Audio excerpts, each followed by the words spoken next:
Oke, bismillah teman-teman. Sebelumnya di materi fundamental kita sudah belajar tentang strategi eksekusi. Di situ kita sudah belajar bagaimana menentukan goals bisnis selama 1 tahun, triwulan, bulanan, pekanan, dan lain sebagainya menggunakan beberapa macam tools yang kita pakai di situ. Salah satunya adalah spreadsheet untuk mengeksekusi semuanya.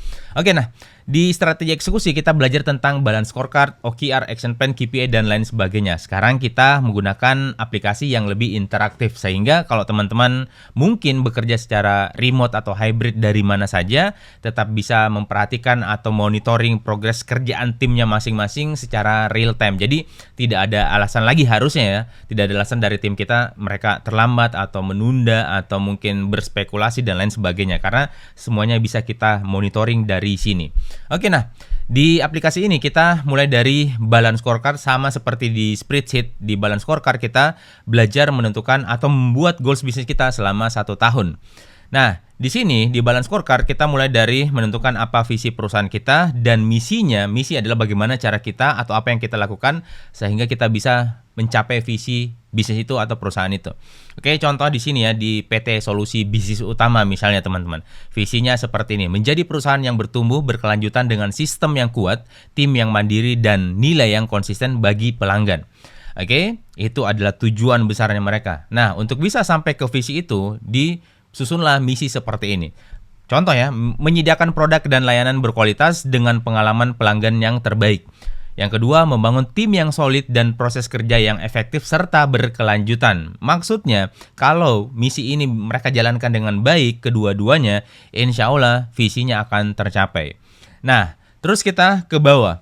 Untuk bisa mencapai visi dan misi ini, dibuatlah goals atau target di balance scorecard seperti ini. Di balance scorecard ada 4 aspek yang harus kita perhatikan dan tentukan targetnya masing-masing, biasanya lebih dari 1. Yang pertama ada financial aspek atau aspek keuangan. Nah, di sini kita mengukur pencapaian keuntungan, pertumbuhan pendapatan, dan nilai ekonomi perusahaan. Oke, di sini contoh ada beberapa goals. Goal 1 ada pertumbuhan revenue tahunan, karena yang diukur adalah tahunan. Oke, indikatornya adalah total omset bersih atau revenue. Itu targetnya adalah 12 miliar misalnya. Nah, terus di sini aktualnya atau pencapaiannya saat ini progresnya sudah 9,5 miliar. Terus ada pertumbuhan revenue dari pelanggan lama, 20% targetnya. Sekarang sudah tercapai 14%. Oke, yang kedua ada peningkatan net profit margin.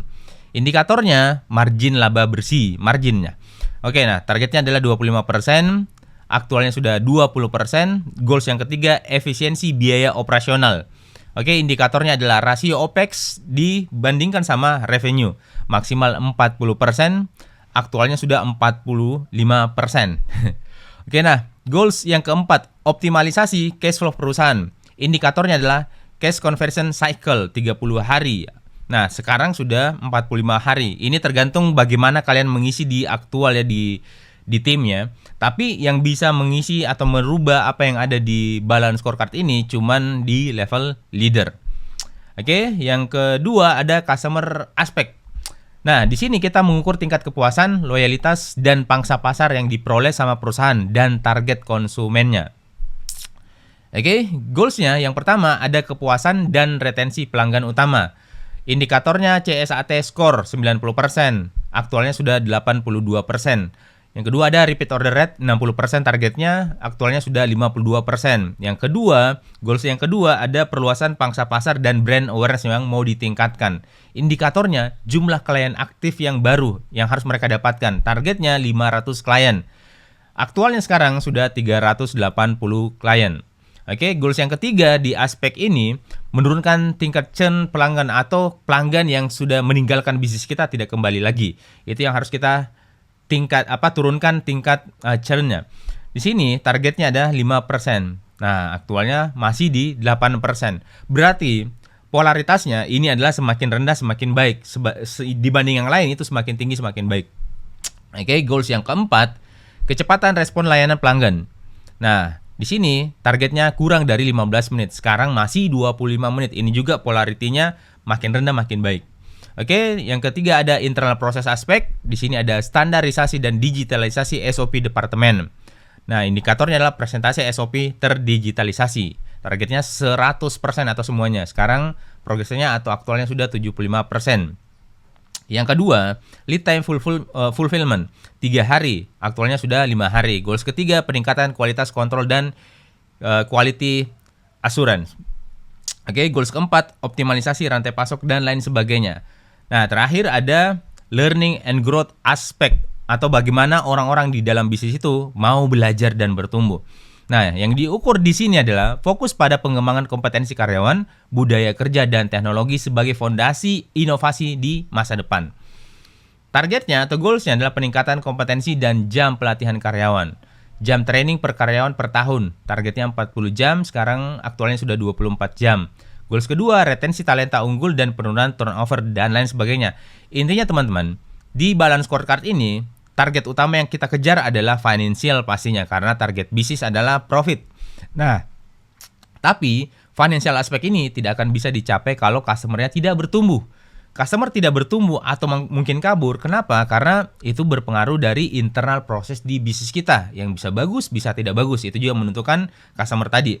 Nah, bagaimana supaya internal proses ini bisa baik sesuai dengan yang kita targetkan? Maka di learning and growth-nya kita harus tingkatkan juga kompetensi tim kita. Jadi harusnya balance scorecard ini kita lihat dari bawah, dari learning and growth. Kalau learning and growth yang baik di situ, timnya mau belajar, internal prosesnya akan baik juga.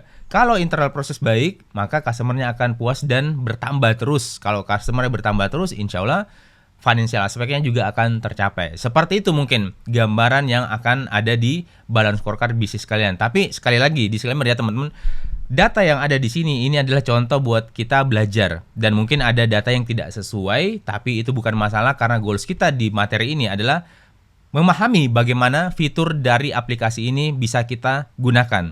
Oke, seperti itu mungkin di balance scorecard. Sampai jumpa di materi selanjutnya. Kita akan lanjut ke OKR. Oke, bismillah teman-teman. Sekarang kita lanjut ke materi tentang OKR di aplikasi Signal Over Noise ini.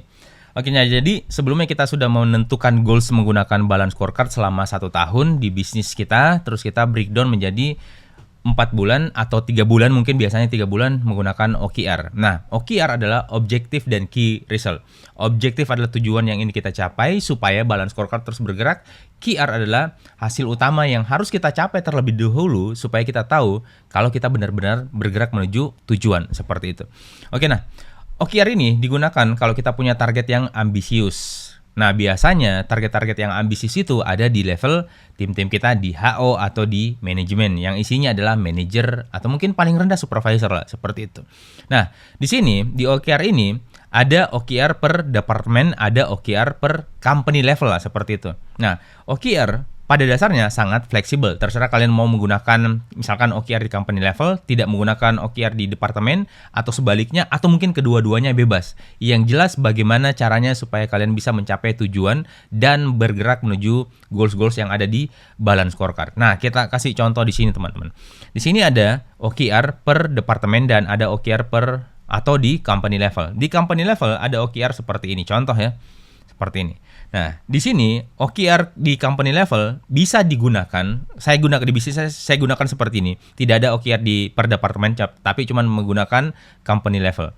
Nah, karena saya tidak punya tim yang besar karena model bisnisnya cuma jualan produk digital dan mentoring lah, seperti itu. Timnya cuma sekitar 7-9 orang kadang-kadang kalau ada freelance-nya.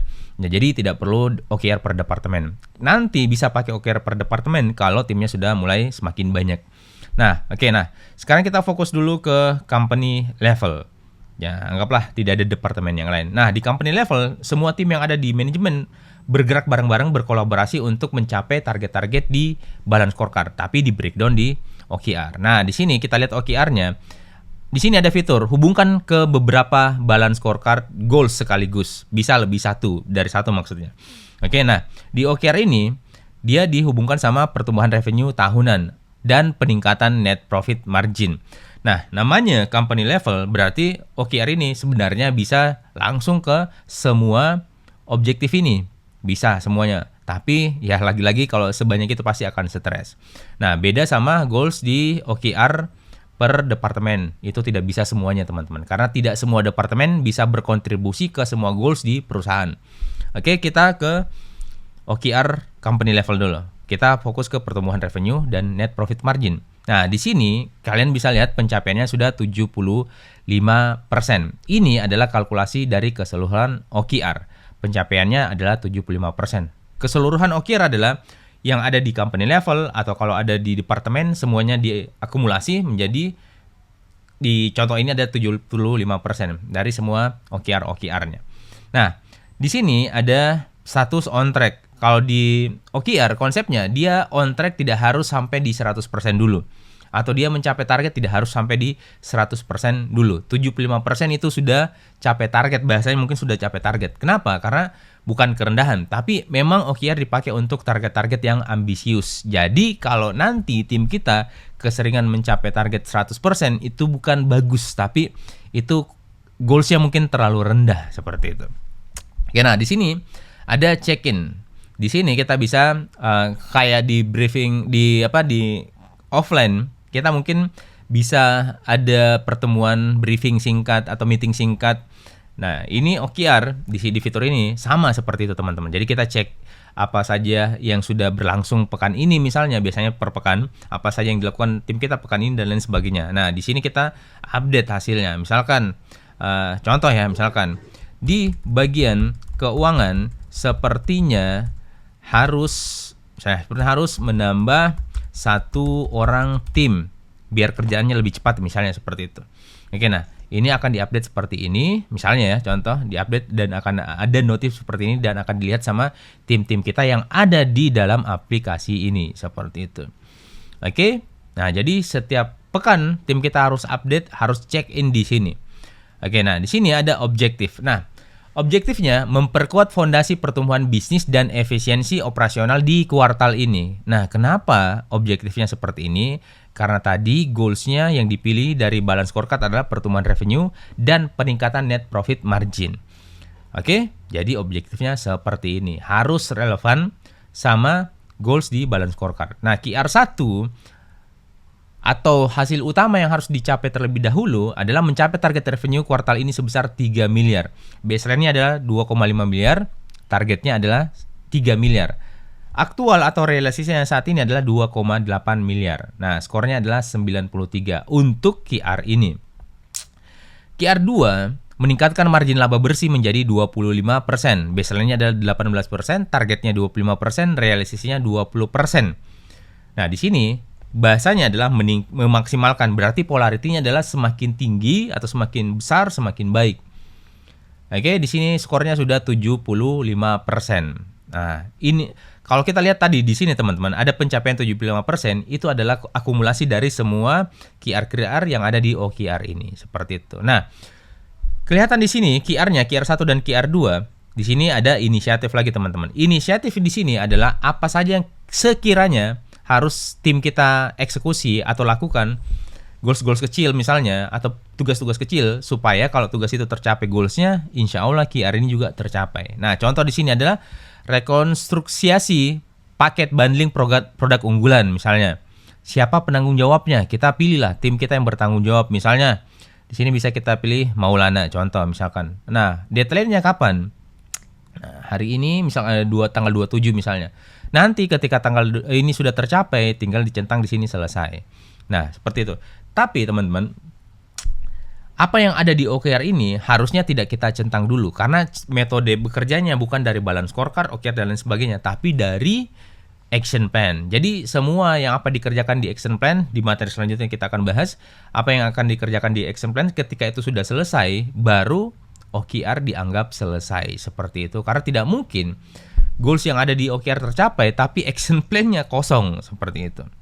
Nah, sekarang kita lanjut lagi ke OKR departemen lain. Jadi di OKR itu seperti itu teman-teman, ada objektif dan key result. Objektif adalah tujuan, key result adalah hasil utama yang harus kita kejar supaya kita tahu kita sudah bergerak ke tujuan, atau sebaliknya, seperti itu. Oke, kita minimize dulu.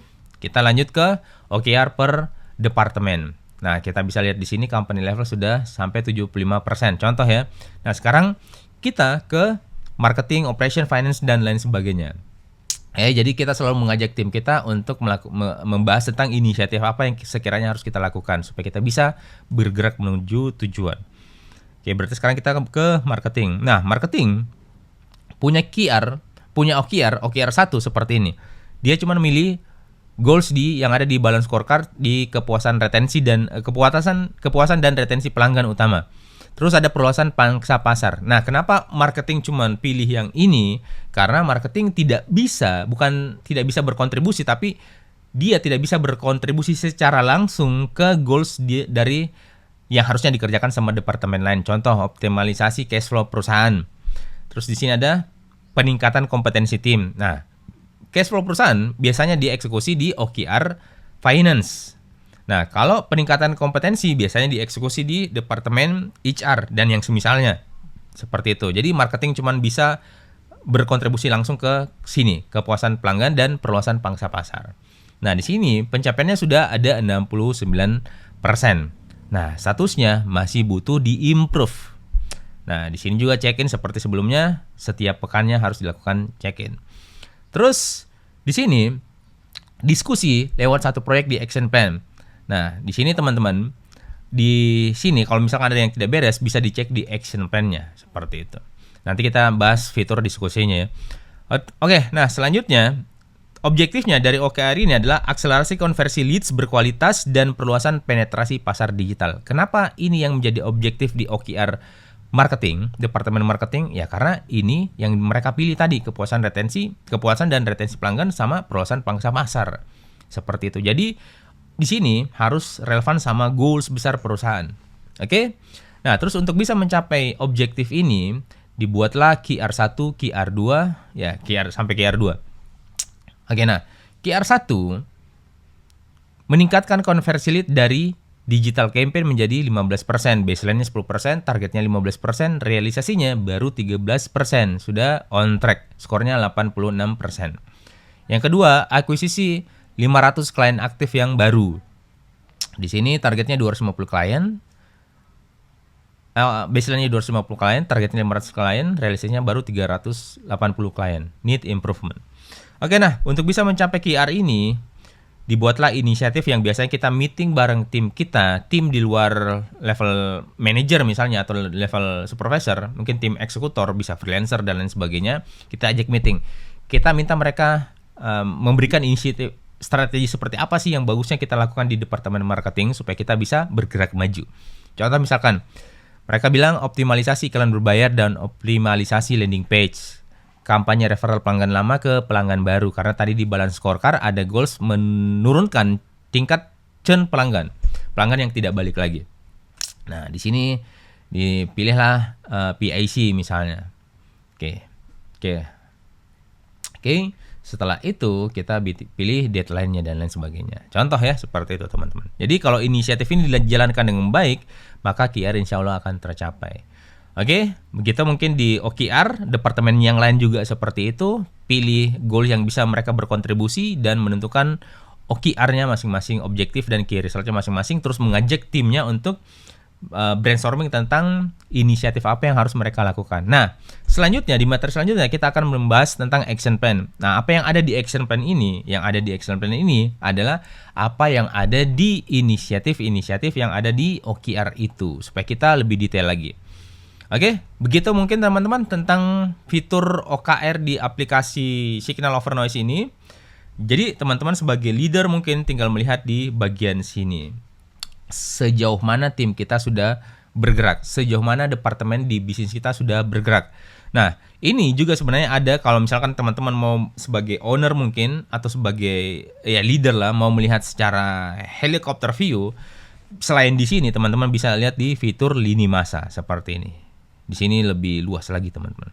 Oke, tapi itu sebentar kita bahas. Kita akhiri dulu materi tentang fitur OKR ini. Kalau kalian mungkin mau belajar lebih detailnya ada di materi fundamental di kelas strategi eksekusi. Sekarang kita selesaikan OKR dan insya Allah kita akan lanjut di materi action plan selanjutnya. Oke, terima kasih. Assalamualaikum warahmatullahi wabarakatuh. Oke, bismillah teman-teman. Sekarang kita lanjut ke fitur action plan di aplikasi Signal Over Noise ini.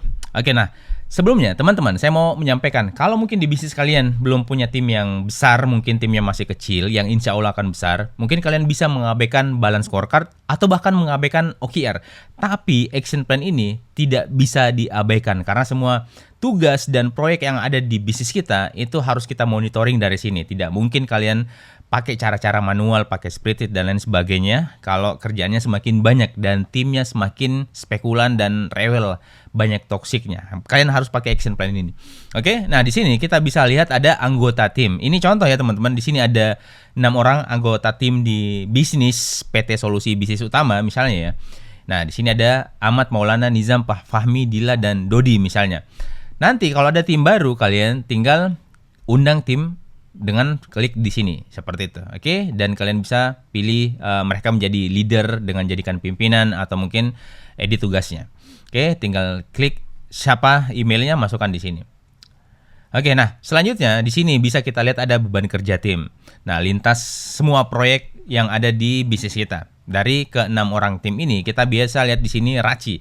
Jadi di manajemen teman-teman kita biasa mengenal istilah RACI, responsible, accountable, consult, dan inform. Oke, nah di sini accountable, responsible, consult, dan inform itu seperti ini ya penjelasannya teman-teman. Nah, accountable adalah orang-orang yang bertanggung jawab terhadap hasil dari sebuah tugas atau sebuah project. Responsible bukan dia yang bertanggung jawab, tidak harus dia yang bertanggung jawab, tapi dia yang turun langsung mengerjakan tugas-tugas itu. Nah, terus ada consult. Consult adalah orang yang menjadi konsultan. Maksudnya di sini adalah orang yang kita minta informasi, feedback dan lain sebagainya terkait tugas-tugas yang dikerjakan sama misalkan di sini sama Nizam. Nah, kalau dia bingung terhadap tugas yang akan dikerjakan, dia akan bertanya sama orang-orang yang ada di bagian consult ini atau mengambil fungsi consult ini. Terus inform adalah orang-orang atau pihak yang ketika tugas itu sudah selesai, dia yang kita kabari seperti itu. Oke? Contoh ya di sini teman-teman, di sini masih kosong semuanya karena memang belum ada proyeknya, belum ada tugas yang dijalankan. Oke, nah lagi-lagi apa yang ada di action plan ini harus sama dengan apa yang ada di OKR dan balance scorecard, harus relevan. Jadi apa yang dikerjakan di action plan harus menuju ke OKR. Oke, nah yang pertama ada proyek 1, implementasi sistem otomasi penjualan dan CRM. Kenapa seperti ini proyeknya? Karena di marketing tadi ada meningkatkan akselerasi konversi leads. Nah, di sini ada keterangan belum terhubung ke OKR. Nah, di sini kita bisa lihat laporannya sudah sejauh mana pekerjaan-pekerjaan ini dan lain sebagainya. Nah, terus di sini mungkin juga kalian akan melihat orang-orang yang namanya belum ada di tim kita karena kita memang di sini bisa melibatkan orang-orang atau pihak-pihak dari luar. Oke? Nah, laporan ini bisa kita lihat nanti ketika tim kita sudah bekerja.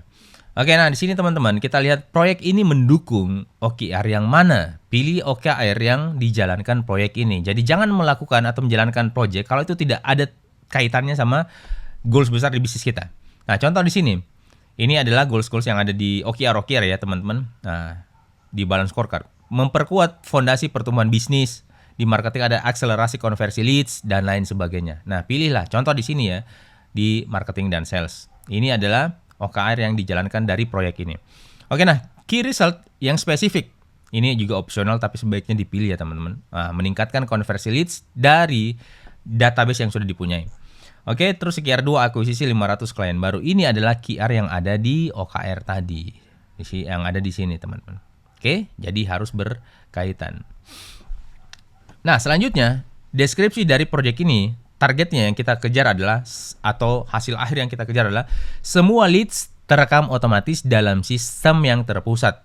Tim sales tidak lagi kerja manual pakai spreadsheet. Itu outcome yang diharapkan. Nah, oke, terus di sini ada progresnya. Kita bisa lihat di sini pencapaiannya sudah 69%. Nah, ini dari mana teman-teman? Ini diakumulasi dari rata-rata OKR dari OKR yang terkait sama proyek ini. Sudah sampai mana pencapaiannya, progresnya.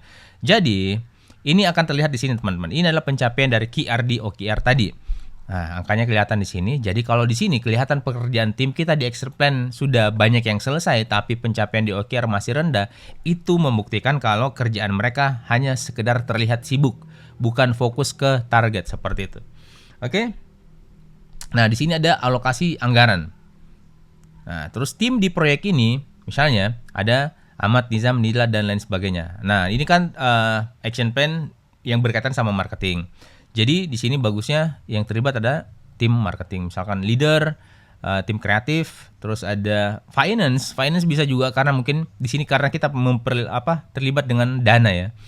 Terus mungkin kita juga akan menjadikan si Maulana ini sebagai orang-orang yang ada di konsul kita yang minta informasi terkait tugas-tugas kita karena dia yang lebih paham terkait departemennya. Oke, Fahmi mungkin tidak dibutuhkan di project ini. Dodi ya dibutuhkan mungkin. Oke, nah jadi ke 5 orang ini kecuali Fahmi dia terlibat di project ini. Oke, nah terus di sini ada OMTM, one metric that matters, satu indikator yang itu paling penting terhadap project ini. Nah, itu adalah jumlah leads terkonversi setiap bulannya. Oke. Nah, sekarang maksudnya ini yang kita kejar ya teman-teman, jangan sampai aktivitas yang dilakukan tidak berdampak ke sini. Jadi semua yang kita kerjakan harus besar pengaruhnya ke target besar perusahaan. Oke, rincian tugas, dampak ke OMTM, status dan racinya seperti apa. Oke, nama tugasnya setup database pelanggan dan pipeline di sales. Nah, kenapa seperti ini tugasnya ya? Karena itu tadi goalsnya di sini semua leads terekam otomatis dalam sistem yang terpusat. Makanya salah satu tugasnya adalah setup database. Nah, outputnya adalah dashboard CRM-nya sudah aktif. Jadi meskipun mereka mengerjakan ini, tapi selama ini belum aktif, tugas itu tidak dikatakan selesai. Misalnya ya, belum mulai. Oke. Nah, racinya seperti ini teman-teman. Responsible, pelaksana, accountable, yang bertanggung jawab terhadap hasilnya, konsul yang kita mintai informasi, inform adalah orang yang kita beritahu ketika tugas itu sudah selesai. Anggaplah di sini, yang mengerjakan ini misalnya Nizam. Yang bertanggung jawab terhadap hasilnya, mungkin bukan Nizam. Kecuali mungkin dia yang mengerjakan dan dia yang bertanggung jawab, boleh. Tapi sebaiknya jangan, harus ke leadernya. Nah, di Raci, di responsible, konsul, dan inform itu bisa lebih dari 1 orang, tapi yang bertanggung jawab itu cukup 1 orang. Supaya apa? Supaya nanti ketika terjadi error, tidak ada yang saling menyalahkan atau mengkambing hitamkan. Oke, terus di konsul, orang yang kita jadikan konsultan, mungkin si Maulana misalnya ya. Terus di inform, ada bisa saya lagi atau mungkin misalkan pihak luar ya, owner ya misalkan, owner atau CEO misalnya atau siapapun itu, silahkan. Nah, harus jelas seperti ini, tim dari luar. Oke. Nah, terus di tugas 2-nya, migrasi data pelanggan lama ke sistem yang baru. Outputnya adalah data 100% termigrasi. Jadi, tugas ini baru dikatakan selesai ketika sudah 100%. Kalau masih 90%, itu berarti masih berjalan. Oke. Nah, seperti biasa, lanjut di sini. Apakah ini berdampak ke target utama? Harusnya iya. Oke, kalau tidak, pertanyakan ke timnya kenapa mengerjakan tugas ini. Tapi tidak semua tugas yang tidak berdampak ke OMTM itu tidak penting. Penting juga, teman-teman. Cuman ya di sini pertanyaan cuma apakah itu berdampak atau tidak. Oke, nah di Raci tentukan kembali siapa yang mengerjakan migrasi data pelanggan ini. Nah, misalnya si Dodi, terus accountable-nya si Nizam. Nah, terus konsultnya bisa tanya-tanya ke lagi-lagi Maulana misalnya. Terus informnya ke siapa? Nah, misalnya ke saya sebagai leadernya misalnya. Nah, terus di sini teman-teman, dari 2 tugas ini, kalau 2 tugas ini tercapai, maka project yang pertama ini juga akan tercapai. Nah, terus di sini ada fitur untuk menambahkan, misalkan kalau dari project ini atau tugas-tugas ini punya file, bisa tambahkan link dari Drive atau manapun itu, seperti itu. Jadi nanti si leader atau siapapun yang terlibat dari project itu bisa lihat file-file yang terkait sama project ini. Oke, nah di sini ada komentar dan feedback. Kalau misalnya ada yang mau ditanyakan, misalkan contoh ya, kita mau bertanya seperti ini. Kok tugasnya sudah selesai tapi di bagian file itu tidak lengkap, misalnya tidak lengkap file yang dibutuhkan, misalnya seperti itu. Nah, ini dikirim. Nah, ketika kita kirim ini, maka di sini akan muncul notif. Amat menambahkan komentar di tugas setup database pelanggan. Oke, di sini juga orang yang kita kasih tugas di Raci akan dapat notif seperti ini. Oke, seperti itu teman-teman. Oke, nah tugas-tugas yang lain juga seperti itu.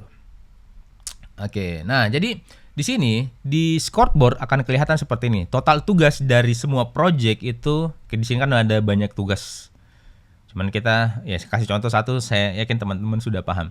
Nah, dari semua proyek itu ada total 23 tugas.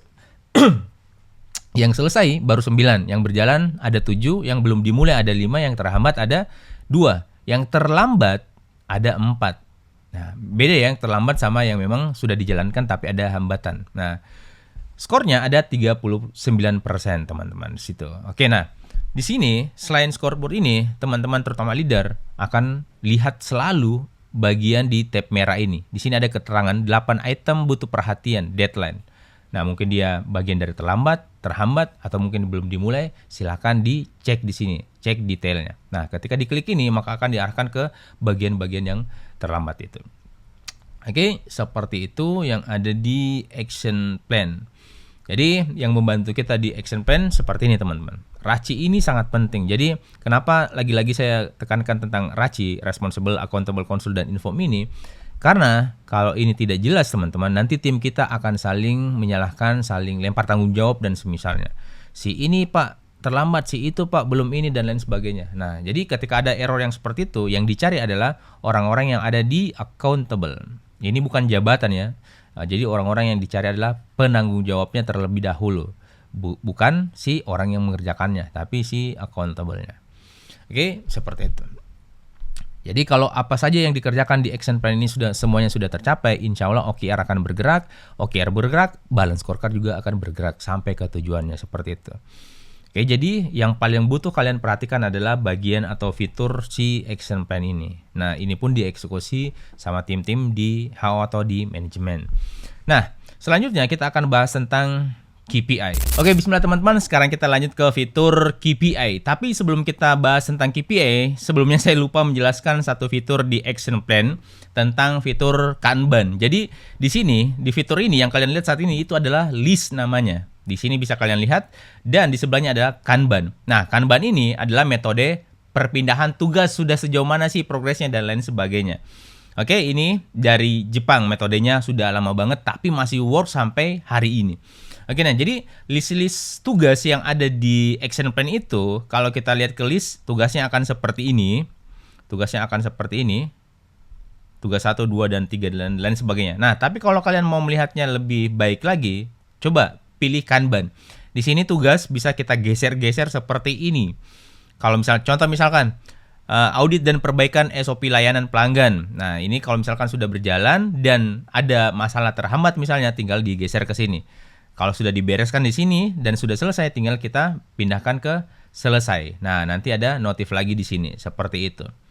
Oke, jadi aman ya. Jadi makin mantap lah fiturnya di sini, teman-teman.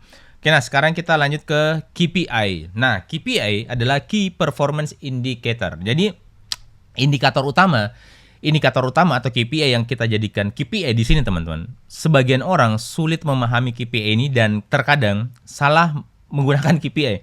Contoh misalkan, goals mereka ingin mencapai target penjualan 100% misalnya. Tapi yang dijadikan KPI adalah aktivitas atau tugas yang sangat kecil pengaruhnya ke pencapaian goals tadi. Peningkatan omset 100% tadi. Seperti itu. Nah, jadi harusnya yang ada dijadikan KPI adalah aktivitas yang paling besar pengaruhnya ke pencapaian target. Itu yang dijadikan KPI, seperti itu. Nah, kalau kita di manajemen, di level manager mungkin ya, kita cuman melihat atau melakukan penilaian kita dari OKR. Apakah OKR-nya tercapai atau tidak? Bisa kita nilai dari sini, teman-teman. Nah, sementara tim kita yang melakukan aktivitas rutin karena job desk memang seperti itu, harusnya dia diukur pakai KPI seperti itu. Nah, bisa seperti itu. Oke? Ya, misalkan di sales manager dan lain sebagainya. Nah, ini contoh ya. Misalkan kalau tadi kalian di OKR cuman pakai company level, bisa pakai KPI kalau mau, tapi ini cuma opsi, lagi-lagi opsi ya teman-teman. Nah, biasanya KPI ini digunakan bukan di level manager, tapi mungkin di level tim kita yang di level staff misalnya. Seperti itu. Mereka yang dijadikan diukur pakai KPI kinerjanya seperti itu. Tapi anggaplah ini cuma contoh ya. Nah, di sini kita bisa melihat jabatannya siapa saja, indikator KPI-nya apa saja, misalkan ini finance misalkan, pencapaian omset penjualan. Nah, indikatornya adalah KPI-nya adalah pencapaian omset penjualan. Nah, ini bisa bebankan sama sales manager misalnya.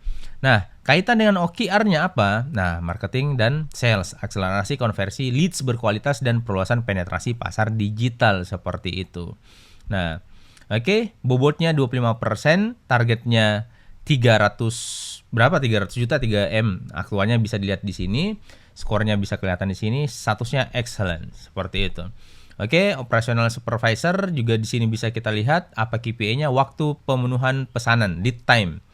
Nah, kaitan dengan OKR ada di operasional dan pelayanan dan seterusnya. Jadi kita tidak perlu mungkin tidak perlu pakai spreadsheet untuk menghitung KPI lagi seperti itu. Karena sebagian besar teman-teman kewalahan terlalu banyak spreadsheetnya kemana-mana. Oke, seperti itu teman-teman. Nah, di dashboard KPI ini idealnya setiap peran memiliki 3-5 KPI yang terfokus, tapi itu fokus ke goals besar ya. Nah, hubungkan setiap KPI ke OKR yang relevan. Nah, ini juga nanti akan membuktikan kalau misalnya tim kita mencapai KPI atau KPI-nya tercapai, sementara goals kita di OKR tidak tercapai, itu berarti ada yang salah. Kok bisa tim kita capai KPI tapi OKR tidak tercapai?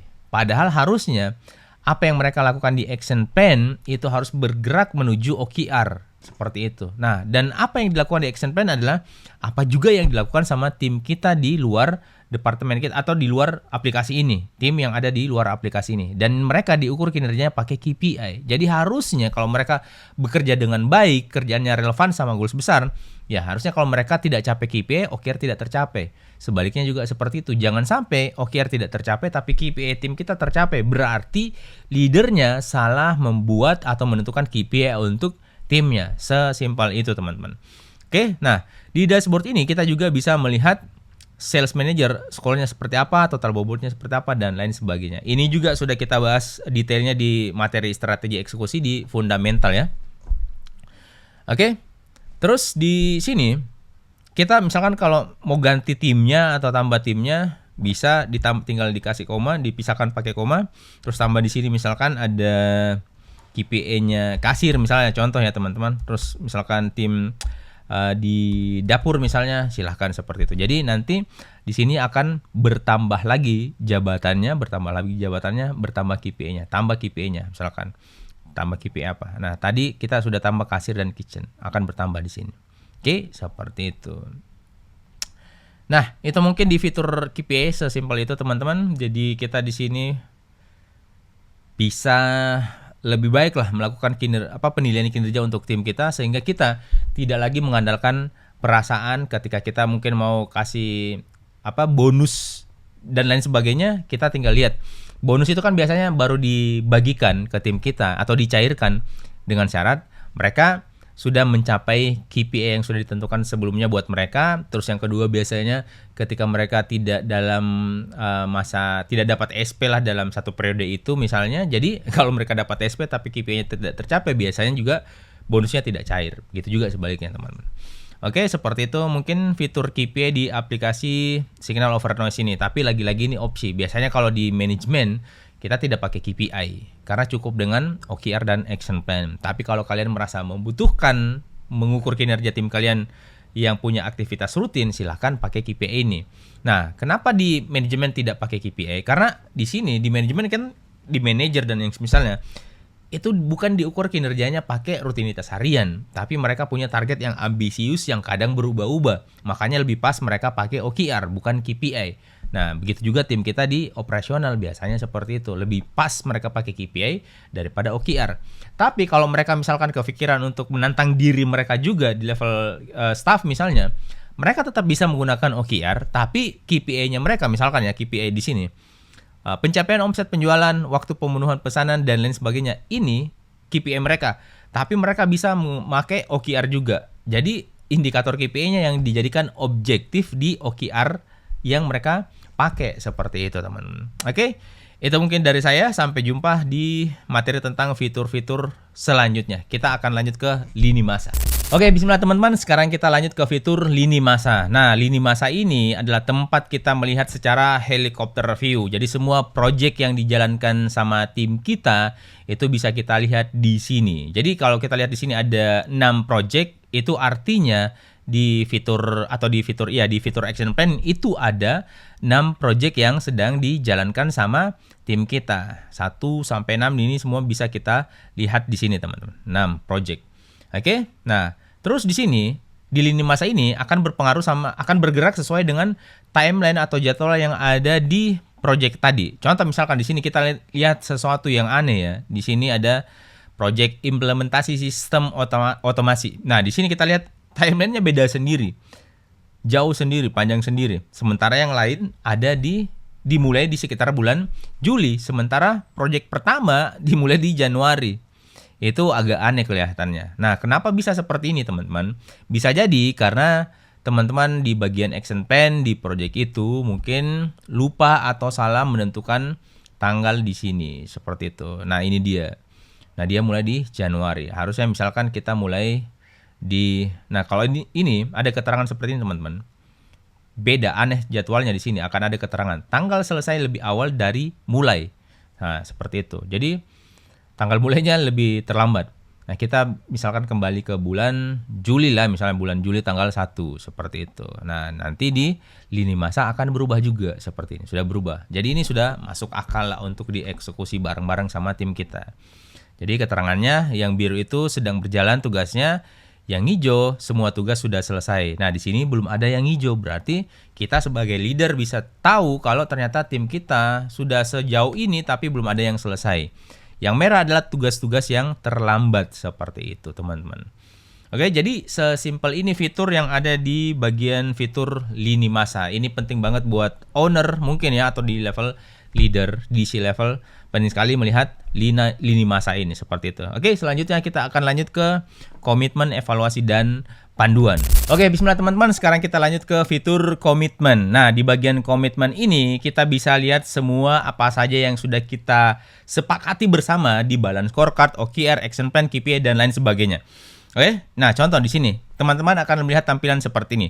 Ini adalah dokumen komitmen kinerja PT Solusi Bisnis Utama. Ini contoh ya teman-teman. Jadi nanti kalian bisa mengubah nama bisnis kalian di sini masing-masing. Contoh misalkan saya punya bisnis namanya Lebih Baik Academy misalkan. Nah, seperti itu di sini juga akan berubah seperti ini. Nah, di sini akan menjadi kontrak kinerja pra eksekusi Lebih Baik Academy. Jadi, apa yang kelihatan di sini itu kita tekankan kembali ke tim kita untuk bisa berkomitmen bersama terkait apa yang sudah kita sepakati di balance scorecard, OKR, action plan, dan KPI. Oke, di sini bisa kita lihat melalui dokumen ini seluruh pimpinan dan perwakilan departemen di lingkungan Lebih Baik Academy secara sadar dan penuh tanggung jawab menyatakan sepakat serta berkomitmen penuh untuk mengarahkan seluruh sumber daya dan seterusnya seperti itu. Oke, di sini kita lihat ada visi perusahaan, menjadi perusahaan yang bertumbuh berkelanjutan dengan sistem yang kuat, tim yang mandiri, dan nilai yang konsisten bagi pelanggan. Misinya, menyediakan produk dan layanan berkualitas dengan pengalaman pelanggan yang terbaik. Yang kedua, membangun tim yang solid dan proses kerja yang efektif serta berkelanjutan. Kenapa bisa seperti ini? Jadi, ini akan otomatis ada seperti ini, tergantung dari apa yang kalian tuliskan di balance scorecard seperti ini. Jadi di sini di komitmen akan ngikut seperti itu teman-teman. Oke, begitu juga dengan target tahunan di balance scorecard di BSC seperti ini. Di financial aspect ada goalsnya masing-masing, ada 4 di financial, customer aspect ada 4 juga, di internal process ada 4 dan seterusnya. Nah, targetnya sudah terlihat di sini 90%, targetnya 500 klien, targetnya maksimal 5% dan seterusnya. Oke? Nah, seperti itu teman-teman. Nanti hasilnya akan terlihat ketika teman-teman mengisi aktualnya di sini. Nanti di sini akan terlihat di evaluasi nanti. Oke, seperti ini targetnya. Oke, nah terus teman-teman di sini juga akan kalian lihat apa saja yang sudah dituliskan dan disepakati di proyek strategis dan target di action plan. Begitu juga dengan OKR. OKR 1, operasional dan pelayanan, targetnya 3 hari, targetnya 3 hari untuk QR 1. Targetnya 1% untuk QR 2. Finance dan admin, objektifnya pengendalian ketat, cash flow dan efisiensi biaya operasional. Nah, QR 1 targetnya 30 hari, QR 2 targetnya 40%, HR OKR 1-nya ada objektifnya peningkatan kapabilitas tim melalui program pelatihan terstruktur dan budaya kerja. Oke, targetnya QR 1 10 jam, KR 2 peningkatan skor itu targetnya 85%. Terus ada proyek. Nah, ini ada di action plan. Nah, proyek 1 implementasi sistem otomatis penjualan dan CRM. Ini bisa kita lihat tadi di lini masa. Oke. Terus di action plan yang lainnya bisa kita lihat juga ada proyek 2, 3, 4 dan lain sebagainya dengan anggarannya masing-masing, tim yang terlibat, siapa saja. Terus yang keempat ada dashboard KPI. Nah, di sini. Oke. Ini akan detail di bagian komitmen ini. Seperti ini teman-teman. Sales yang kita ukur kinerjanya pakai KPI ada sales manager, operational supervisor, finance, HR, terus marketing spesialis, quality assurance, dan lain sebagainya. Oke, nah terus dokumen ini harusnya ditandatangani ya teman-teman. Di sini ada lembar pengesahan dan tanda tangan komitmen departemen. Ada tiap departemen yang terlibat. Nah, nanti ini kalau kalian mau ya, bisa dicetak di sini teman-teman berupa PDF. Oke? Biar nanti tim kita bisa menandatangani. Nah, gunanya untuk apa? Biar nanti teman-teman di tengah perjalanan kalau misalkan ada tim yang protes, komplain dan semisalnya, mereka bilang, "Dulu kita meeting tidak seperti itu, harusnya seperti ini," dan seterusnya dan seterusnya. Nah, kita bisa memperlihatkan dokumen ini ke mereka. Nah, kamu kan sudah tanda tangan. Misalnya yang protes adalah HR. Nah, kita bisa memperlihatkan dokumen ini. Dulu HR juga sudah sepakat dan menandatangani lembar pengesahan ini untuk kita berkomitmen bersama-sama seperti itu. Jadi, seperti ini fungsi di fitur komitmen ini. Oke, selanjutnya kita langsung saja ke evaluasi ya teman-teman. Oke, nah, di evaluasi kita bisa melihat progres kita sudah sejauh mana. Oke, jadi yang ada di komitmen tadi ada juga di evaluasi. Tapi di sini sudah dengan aktualnya sudah sejauh mana. Di balance scorecard aktualnya sejauh mana. Nah, bisa dilihat di sini. Oke, jadi kita tahu hasilnya. Ini harusnya kita meetingkan per kuartal biar kita kalau ada yang kurang bisa dikejar lagi. Seperti itu, teman-teman. Oke, OKR per departemen juga ada di sini. Jadi kita bisa tahu apa yang kurang, apa yang sudah bisa harusnya dioptimalkan lagi. Terus ada marketing dan sales, skornya berapa, operasional skornya berapa, dan seterusnya dan seterusnya. Action plan juga ada aktualnya di sini, ada gapnya terlihat di sini teman-teman. Oke. Nah, terus dashboard KPI juga ada di sini, aktualnya sudah atau realisasinya sudah sejauh mana dan seterusnya dan seterusnya. Jadi kita ketika evaluasi bisa melihat ini saja. Nah, dan ketika kita meeting evaluasi misalnya, dan kita harus ada notulen kan biasanya kalau kita meeting. Mereka bisa mencatat catatan di sini. Nah, misalkan ya, saya mau mencatat di sini. Nah, kalau misalkan ya, kalau saya perhatikan di bagian action plan itu ada gap yang besar sekali, artinya terlambat lah, atau mungkin di situ teman-teman terlalu berleha-leha dan apapun itu ya seperti itu. Misalkan ya komennya seperti ini. Nah, kita kirim sebagai notulen. Nah, terus ini kan kalau kita buka di laptop, ya bagusnya memang di laptop ya yang layar yang lebih besar. Ini catatan ini akan naik ke atas teman-teman. Sementara yang mau kita evaluasi ke bawah itu masih banyak. Jadi teman-teman bisa mengaktifkan fitur floating mode ini seperti ini. Jadi di sini akan muncul seperti bubble seperti ini. Oke. Jadi bisa mencatat di sini. Tolong next lebih diperhatikan, misalkan lebih diperhatikan action plan-nya. Misalnya seperti itu teman-teman. Jadi akan muncul di catatan ini. Oke, nah teman-teman yang lain juga bisa melihat notif di sini. Oke, seperti itu teman-teman. Nah, kalau kalian misalkan masih bingung terkait fitur dan bagaimana menggunakan ini ada panduannya secara tertulis di sini. Untuk leader dan tim bisa membaca di sini alur kerja 4 tahap berurutan dari balance scorecard, OKR, action plan, KPI perjabatan, dan bagaimana kalau kalian misalkan kolaborasi kerja bareng tim seperti apa caranya, terus diskusi dan dokumen pertugas seperti apa dan lain sebagainya, backup file dan lain sebagainya. Oke, seperti itu mungkin dari saya teman-teman. Tapi kalau kalian masih penasaran lebih detail lagi, ini aja sudah panjang banget. Tapi kalau kalian mau lebih detail lagi, di kelas fundamental kalian bisa murojaah di situ, atau kalau kalian belum join kelas strategi eksekusi yang belajar tentang fundamentalnya, bisa join di situ. Harganya sangat-sangat murah, jauh lebih murah biaya nongkrong kalian sekali mungkin ya teman-teman, seperti itu. Kalau kalian tertarik sama aplikasi ini, kalian bisa coba gratis, dan kalau kalian merasa cocok, ideal untuk bisnis kalian, silahkan lanjut pakai. Silahkan teman-teman. Dan kalau misalkan ada yang kurang pas, silahkan kasih saya kritik, saran, atau feedback. Bisa lewat DM di Instagram Bapak Ahmad. Semoga dari feedback kalian saya bisa melakukan improvisasi lagi untuk aplikasi ini, biar bisa semakin ideal dan optimal buat bisnis kalian, terutama untuk teman-teman UKM di Indonesia.